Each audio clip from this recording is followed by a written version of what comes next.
Welcome to the deep dive. So, you're probably listening because you're thinking about moving to Singapore. Yeah, and figuring out where to actually live can feel, well, pretty daunting. So many choices. Totally get it. That's why we wanted to dig into it for you. We've looked at some great info, especially this really useful article from moveandstay.com. Right, and these guys aren't new to the scene. Move and Stay, they've been helping expats and business travelers find places across Asia for, over 25 years? Exactly. Day rentals, longer stays, the whole thing. They've got serious experience on the ground. So our mission, really, in this deep dive is to pull out the key stuff from that Move and Stay insight, give you a clearer picture of the main expat-friendly spots in Singapore. Yeah, not just a list, but like what makes each place tick? What's the vibe? So you can start matching them to your own priorities. Precisely. And the way Move and Stay broke it down by themes in their article, that seems like a really good structure for us to follow. Okay, sounds good. So if you're ready to cut through that confusion, let's jump in. Maybe start with the ones that always seem to pop up, the popular choices. Makes sense. First up then, Holland Village. Ah, Holland V. Everyone seems to know someone who lived there. It's got that long-standing reputation, yeah. Move and Stay calls it a bohemian atmosphere, which I think is pretty spot on. What does that mean in practice, though? Like day to day?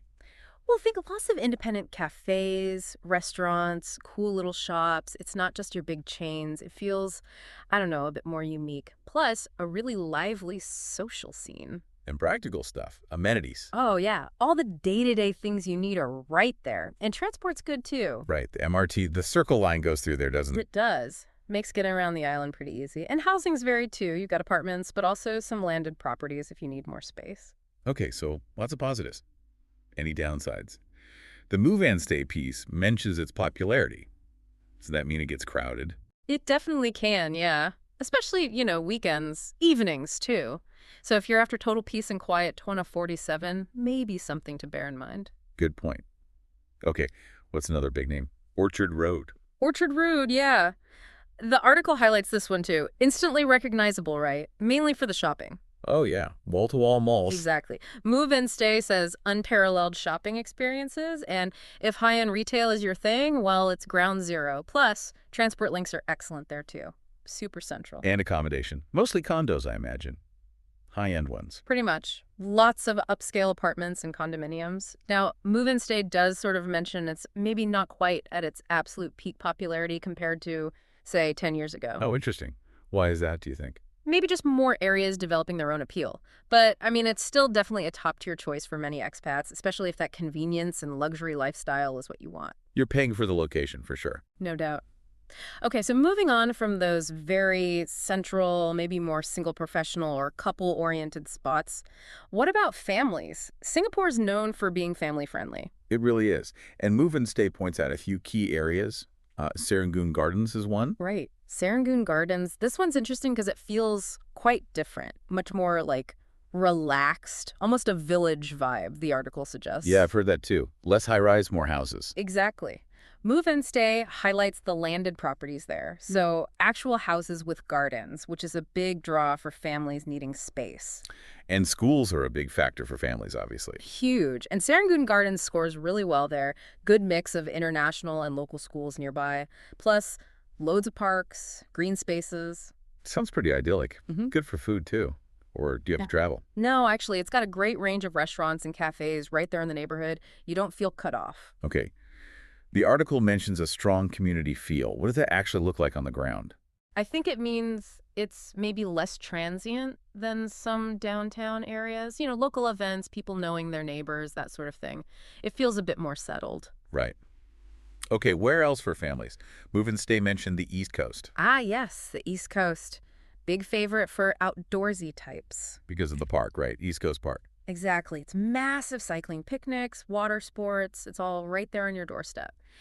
So Move and Stay really flags this for people who value that active outdoor lifestyle. And the housing reflects that, like sea views. Often, yeah. Lots of spacious apartments, many with river or sea views, and good schools in the area, too, similar to Serangoon Gardens. So if beach walks and cycling are high on your family's list. The East Coast is definitely one to check out. It's more about that coastal vibe than, say, city buzz. Gotcha. Any others in the family category? Move and stay also points towards Pessyris, which is further east again. Okay, pass your risk. What's the main appeal there? It's positioned as offering a more laid-back lifestyle. And, importantly, often more affordable housing options compared to areas closer in. Right. Affordability is key for many. Is it still green? Very much so. You've got Passier's Park right there, the beach. It's great for nature lovers. Again, that strong sense of community gets a mention in the moving stay piece. And can you find bigger places there too? Like houses? Yes, landed housing is available there as well if space and privacy are priorities. So it's a bit of a trade-off then. Further out, maybe a longer commute, but more space, nature, or potentially lower cost. That's pretty much it. It really depends on what balance you're looking for. Okay, makes sense. Let's switch gears. What about young professionals, singles or couples looking for something a bit more trendy, maybe? Yeah, absolutely. Singapore has some great spots for that mix of work and play. Move and Stay highlights Tiong Bahru first. Tiong Bahru. I love the look of that place, the architecture. It's really unique, isn't it, that Art Deco vibe? Mm. Move and Stay captures that charm well. It feels quite different from the CBD, more relaxed somehow. But still cool, like things to do. Oh, yeah. Loads of cool independent coffee shops, little bakeries, boutiques. It's got that blend of old heritage buildings and like modern trendy spots, plus the Tiong Bahru market for great local food and produce. Nice, so it's got character. Loads of it.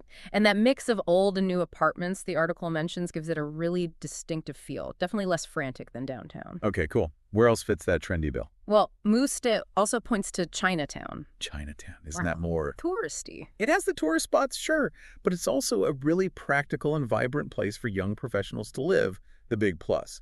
Proximity to the CBD, commute super easy. Ah, okay. That makes sense. And the food. Move Stay calls it a foodie's paradise, and honestly, they're not wrong. Hawker centers, restaurants, Yeah, amazing variety. right. And accommodation. Is it all old shop houses? There's a mix. You get the traditional shop houses, which have loads of character, but also HDB flats, public housing, which can be more affordable, and newer condos, too. It's lively, buzzing. Good for room rentals, too, as the article notes. So convenience, food, and maybe a bit more affordable than some other central spots. Potentially, yeah. And you're right in the thick of a really vibrant cultural area, too. Then there's Duxton Hill. Duxton Hill, that's near Chinatown, right? But different. Yeah, adjacent to it, also close to the CBD. But Move and Stay describes it as having perhaps a slightly more sophisticated feel. It's known for its really trendy bars and restaurants. Ah, okay, more of an after-work drinks kind of place. Exactly. Lots of beautifully restored shop houses alongside modern buildings. It feels quite chic, maybe a bit more upscale than parts of Chinatown, as the Move and Stay piece suggests. Very energetic vibe, especially in the evenings. So if being near the buzz and having lots of food and drink options right there is key. Then Tiong Bahru, Chinatown, Duxton Hill, they all offer that work-life or maybe work-play balance that a lot of young professionals are looking for. Okay, great options. Now, what about areas that are maybe up and coming? Places with potential, maybe slightly better value. Good question. Move and Stay highlights a few that fit that description. Clementi is one. Clementi, that's more out west, isn't it? It is. Move and Stay calls it a well-established residential area, but one that's gaining popularity again. The drivers. Good schools and good transport links. Right, the east-west MRT line runs through there. Exactly. Makes the commute into the city pretty straightforward. And it's also really close to the National University of Singapore, NUS. Ah, okay. So good for university staff or students, too. Could be, yeah. And it's got that established feel, plenty of local eateries, hawker centers, all the usual neighborhood amenities. It offers decent value. Okay. What else in the up-and-coming list? Punggol. This one's quite different. Punggol. That's one of the newer towns, right? Northeast. That's the one. Move and Stay labels it a new town, focusing heavily on waterfront living and green spaces. Lots of development happening there. So more modern housing. Yeah, modern HDB flats, newer condos. Yeah. And a big emphasis on lifestyle Move and Stay mentions the park connectors, cycling paths. It's very geared towards outdoor activities and families. Scenic views, too, along the waterfront. Is it still developing? Like, are things still being built? Oh, yeah, definitely. New amenities are popping up all the time, so it feels quite dynamic. Lots of young families moving in. Could be a good long-term bet. Move and Stay even cheekily suggests checking hotel deals if you visit to scope it out. Huh. Okay, one more in this category. Telok Blangah. Telok Blangah. Where's that exactly? It's kind of south-central, nestled between the city and nature reserves. Move and Stay positions it as offering a great blend of nature and city living. Because it's near. Mount Faber Park and Labrador Nature Reserve, so tons of green space right there for hiking, relaxing. It feels quite peaceful. But still connected, not too isolated. No, that's the appeal. It's on the Circle Line MRT, so getting into the city or other parts of the island is actually pretty convenient. A nice balance, like the article says. Okay, interesting mix. Yeah. Now, let's talk luxury. For those with a bigger budget, looking for something high-end. Right. Singapore certainly caters to that market, too. Move and Stay starts with the obvious one, Marina Bay. Can't get much more iconic than Marina Bay Sands, right? Exactly. It's the epitome of modern Singapore luxury. Stunning skyscrapers, amazing views, world-class dining, entertainment, shopping. It's all right there. Living the high life, literally. Pretty much. But, as Move and Stay implies, it comes with a very premium price tag. We're talking some of the most exclusive and expensive condos in the country. Okay, so top-tier central luxury. What if you want luxury, but maybe quieter? Then Move and Stay points towards Sentosa Cove. Ah, Sentosa, the resort island. People live there. They do, in Sentosa Cove. It's a gated residential community. Move and Stay describes it almost like being on a permanent holiday, very focused on waterfront living. So houses on the water, maybe private boats? Precisely. Private berths for yachts, resort-style facilities, pools, golf courses nearby. It's very tranquil, very exclusive, a real escape from the city buzz, but still, accessible. Sounds amazing if you can swing it. It's a unique lifestyle, for sure. Then, for a different kind of luxury, Move and Stay mentions the Riverside area, Robertson Quay, and Clark Quay. Okay, how is that different from Marina Bay? It's maybe a bit more understated, sophisticated living, yes, but also right next to a really vibrant nightlife and dining scene along the river. Right, lots of restaurants and bars there. Exactly. Move and Stay highlights the beautifully renovated apartments, stylish condos. It's lively, especially in the evenings, but the residential parts can still feel quite peaceful. Popular with investors, too, apparently. So luxury combined with easy access to entertainment. That's a good way to put it. Close to the CBD, too. Great. Now, Singapore is famous for its multiculturalism. Which areas really showcase that diversity? Move and Stay picks out a few key cultural hotspots. Little India, for starters. Oh yeah, always buzzing there. Absolutely. It's just a total sensory experience, isn't it? Move and Stay mentions the spices, the music, the colors. It's so vibrant. And the shopping, textiles, jewelry. Everything. And the food, of course. Incredible, authentic Indian cuisine. Plus amazing temples like the Sri Veeramakaliamman Temple. Just wandering around is an experience. Definitely. Where else?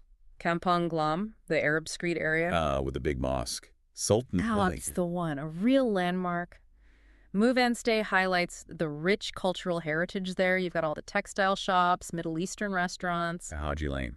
Mm. With the cool boutiques and street art. Exactly. It's got that mix of traditional culture and trendy, independent businesses. Really interesting place to explore. Okay, and the third one. We touched on it earlier. Chinatown again. But this time focusing specifically on the culture. Move and Stay emphasizes how it represents Singapore's Chinese heritage. With the shop houses and temples. Right. Like the Buddha Tooth Relic Temple, which is stunning. And the Chinatown street market is always lively, great place to try local snacks, learn about the history. So these areas offer a really immersive cultural experience right on your doorstep. Absolutely. You're living right within that rich tapestry. Okay, this is all fantastic info on the where, but practically speaking, how easy is it to get around from these places? Transport is crucial. Totally. And Move and Stay covers this too. Singapore's public transport is generally excellent. Let's start with the MRT. The train system, it's super efficient. Right. Incredibly so. Clean, reliable, covers most of the island. And as Move and Stay notes, they're always expanding the network. Living near an MRT station is a huge plus for commuting. Definitely cuts down travel time. What about buses?